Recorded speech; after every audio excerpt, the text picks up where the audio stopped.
አንተው እያስተካከልክ ያዘኝ ነው የሚባለው። ከእጅህ አታውጣኝ፣ ወደ ቤቴ የመጣውን አስወጥቼ አልሰደውም ብለሃልና አንተ አስተካክለኝ። ብቻዬን አልሆነልኝም። እስተካከላለሁ ብዬ ያቀድኩት ብዙ ነበር። ብዙ ቀን እየማልኩ እየተገዘትኩ ለመስተካከል ወስኛለሁ። ግን እርዳኝ ጌታዬ፣ አቅቶኛል ማለት ያስፈልጋል። ትልቅ ሰው ምሳ ሲጋብዘን እንዴት ደስ እንደሚለን ታውቃላችሁ አይደል?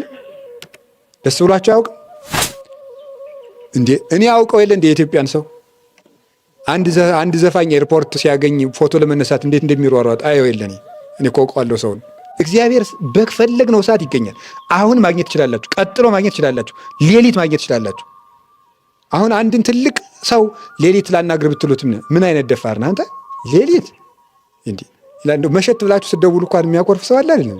እኔ እንደው አንድኛዬን ተስተካክዬ እንደው በቃ እንደው አንዳንድ ድክመቶችንም አስተካክዬ እንደው አንዳንድ ነገሮችንም አሬንጅ አድርጌ ይላል የከተማ ሰው። ከዚያ በኋላ አንድኛዬን እንደው ወደ እግዚአብሔር ተመልሼ አንድኛዬን ጸልዬ እንደው አንድኛዬን ቆርቤ በቃ አንድኛዬን ክርስቶስ ምንድን እስከሚል ይሄ ማለት ብቻዬን እስተካከልና ከዚያ በኋላ ማንን አገኘዋለሁ? መስተካከል የምንችለው ራሱ ከማን ጋር ነው? ከክርስቶስ ጋር ነው ራሱ ማለት ነው። ከክርስቶስ ጋር ነው። እኔ ኃጢአተኛ ነኝ፣ ብዙ ማስተካከላቸው ነገሮች አሉ። ከዚያ በኋላ እቆርባለሁ። እንዴ ተስተካክዬ የምቆርብ ከሆነ ክርስቶስ ምን ያደርግልኛል? በምድር ላይ በጣም ብዙ ሸክም የሆኑ ነገሮች አሉ። ግን ያዕቆብ እስከሚመጣ ድረስ ግን አይሆንልንም፣ ብቻችን አይሆንልንም። ከክርስቶስ ተለይተን የምናመጣው ለውጥ፣ የምናንከባልለው ድንጋይ፣ የምንከፍተው የውሃ ጉድጓድ፣ የምናፈልቀው በጎ ነገር የለም። ክርስቶስ ሲመጣ ብቻ ከሱ ጋር ሁነን ነው ሁሉን ነገር ማፍለቅም መጠጣትም ሸክሙን ማንከባለል የምንችለው። አሁን ቤተ ክርስቲያናችንም ሀገራችንም እኛም በግል ሕይወታችን የተጫነን ብዙ ሸክም አለ። ያን ማንከባለል የምንችለው ከክርስቶስ ጋር ሁነን ነው፣ ብቻችን አንችልም። እሱን ነው ልነግራችሁ የፈለግኩት። አንድ ነገር ልንገራችሁ። አሁን አንዳንድ ጊዜ እንዲህ እንላለን። እኔ እንደው አንድኛዬን ተስተካክዬ እንደው በቃ እንደው አንዳንድ ድክመቶችንም አስተካክዬ እንደው አንዳንድ ነገሮችንም አሬንጅ አድርጌ ይላል የከተማ ሰው። ከዚያ በኋላ አንድኛዬን እንደው ወደ እግዚአብሔር ተመልሼ አንድኛዬን ጸልዬ እንደው አንድኛዬን ቆርቤ በቃ አንድኛዬን ክርስቶስ ምንድን እስከሚል ይሄ ማለት ብቻዬን እስተካከልና ከዚያ በኋላ ማንን አገኘዋለሁ? መስተካከል የምንችለው ራሱ ከማን ጋር ነው? ከክርስቶስ ጋር ነው ራሱ ማለት ነው። ከክርስቶስ ጋር ነው። እኔ ኃጢአተኛ ነኝ፣ ብዙ ማስተካከላቸው ነገሮች አሉ። ከዚያ በኋላ እቆርባለሁ። እንዴ ተስተካክዬ የምቆርብ ከሆነ ክርስቶስ ምን ያደርግልኛል? የምቆርበው ራሱ እኮ ክርስቶስ እንዲያስተካክለኝ ስለምፈልግ ነው። ይህን ታውቃላችሁ? ቆይ ውሃ የሚያስፈልገው ለታጠበ ሰው ነው ወይስ ለቆሸሸ ሰው ነው?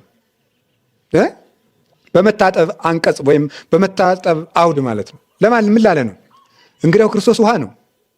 ካደፍኩኝ የሚያስፈልገኝ ለእኔ ነው። መድኃኒት የሚያስፈልገው ለታመመ ነው ለጤነኛ ነው? ንገሩኝ እንጂ። እንግዲያው በሽተኛ ከሆንኩ ኃጢአት በሽታ ነው። ክርስቶስ የሚያስፈልገኝ ለእኔ ነው ማለት ነው። ብርሃን የሚያስፈልገው ለብርሃን ነው ለጨለማ ነው? እንግዲያው እኔ ጨለማ ከሆንኩ ኃጢአት ካለብኝ ብርሃን ክርስቶስ የሚያስፈልገኝ ለእኔ ነው። መስተካከል ራሱ ከእግዚአብሔር ጋር እንጂ ብቻን መስተካከል አይቻልም። መናገር የፈለግኩት ይሄ ነው። አንተው እያስተካከልክ ያዘኝ ነው የሚባለው። ከእጅህ አታውጣኝ፣ ወደ ቤቴ የመጣውን አስወጥቼ አልሰደውም ብለሃልና አንተ አስተካክለኝ። ብቻዬን አልሆነልኝም። እስተካከላለሁ ብዬ ያቀድኩት ብዙ ነበር።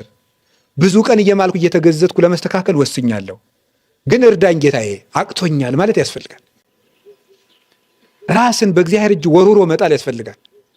ራሳችን መስራት አንችልም። በእውነት እግዚአብሔር በሚያውቀው ይህንን ነው ክርስቶስ ከኛ የሚፈልገው። ብቻችን አይሆንልንም። ከቤተ ክርስቲያን ገብተን ነው የምንስተካከለው። ሌላው የምነግራችሁ ሁለተኛው ሀሳቤ ብቻችን አንችልም በሚል ርዕስ የነገርኳችሁ ከእግዚአብሔር ተለይቶ አገልግሎት የለም። ብዙ ሰው ከእግዚአብሔር የተለየ ነው። የእግዚአብሔርን አገልግሎት ግን ያገለግላል። ሳይጸልይ ያገለግላል። ጸሎት አይጸልይም፣ ግን አገልጋይ ነው። ወይም አስተባባሪ ነው፣ ወይም የሆነ ነገር ኃላፊ ነው፣ ወይም የሆነ ነገር ነው ቤተ ክርስቲያን ውስጥ ግን አያገለግልም። ብቻችን ጠብ የምናደርገው ነገር የለም። ክርስቶስ ከሌለበት በአገልግሎት ውስጥ ለውጥ የለም። ስለዚህ ክርስቶስ ይዘን እናገለግል። ክርስቶስን ይዘን ለማገልገል አንደኛው ሕጉን በጠዋትም በማታም አንብቡ። እኔ እውነቴን ነው የምነግራችሁ። ሕጉን በጠዋትም በማታም አንብቡ። መጽሐፍ ቅዱስ አንብቡ። እግዚአብሔር ለሕዝቡ በመጽሐፍ ይናገራል ይላል። ሕጉን በጧትም በማጣም ስናነብ እግዚአብሔር ከኛ ጋር ይሆናል። ሁለተኛ ቤተ ክርስቲያን ውስጥ ስንሆን እግዚአብሔር ከኛ ጋር ይሆናል። ቤተ ክርስቲያን ውስጥ 2-3 ነው በተሰበሰቡበት በመካከላቸው እገኛለሁ ስላለ በዚያ ይገኛል። ስንጸልይ እግዚአብሔር ይገኛል። ጸሎት ማለት ምን ማለት እንደሆነ ይገባችኋል አይደለም? ጸሎት ማለት ጸሎት ብሂል ተናግሮ ምስለ እግዚአብሔር፣ ጸሎት ማለት ከእግዚአብሔር ጋር መነጋገር ማለት ነው ይላል። ከእግዚአብሔር ጋር መነጋገር። አንድ ሰው እንዴት ከእግዚአብሔር ጋር መነጋገር ያስጠላዋል? ትልቅ ሰው ምሳ ሲጋብዘን እንዴት ደስ እንደሚለን ታውቃላችሁ አይደለም? ደስ ብሏችሁ አያውቅም እንዴ? እኔ አውቀው የለ እንዴ የኢትዮጵያን ሰው አንድ ዘፋኝ ኤርፖርት ሲያገኝ ፎቶ ለመነሳት እንዴት እንደሚሯሯጥ አየው የለ እኔ እኮ አውቀዋለሁ ሰውን። እግዚአብሔር እንዴት አንድ ሰው ቆሞ ስላወራችሁ ትልቅ ሰው የምታከብሩት ሰው ቆሞ ቢያወራችሁ በጣም ትሁት ሰው ነው እገሌ የሚባለው ባለስልጣን እኮ እኔን አጫወተኝ ይላል። አንዳንድ ሰው ቁርስ እኮ አብረን በላን አብረን ብዙ ሰዓት ዲል አደረግን ይላል። እግዚአብሔር እኮ ያለ ቀጠሮ፣ ያለ ማመልከቻ፣ ያለ ዘበኛ፣ ያለ ወረፋ በፈለግከው ሰዓት እንድታነጋግረው ፈቅዶልናል። ጸሎት ማለት እሱ ነው። እግዚአብሔርን የማነጋገሪያ እድል። ወረፋ የለ፣ ዛሬ ማግኘት አልችልም የለም። እኔ እንኳን በአቅሜ የሰው ሁኜ ስንት ሰው አጉላላለሁ እኮ ሰኞ አይሆንልኝም ማክሰኞ አይሆንልኝም እያልኩ። እግዚአብሔር በፈለግነው ሰዓት ይገኛል።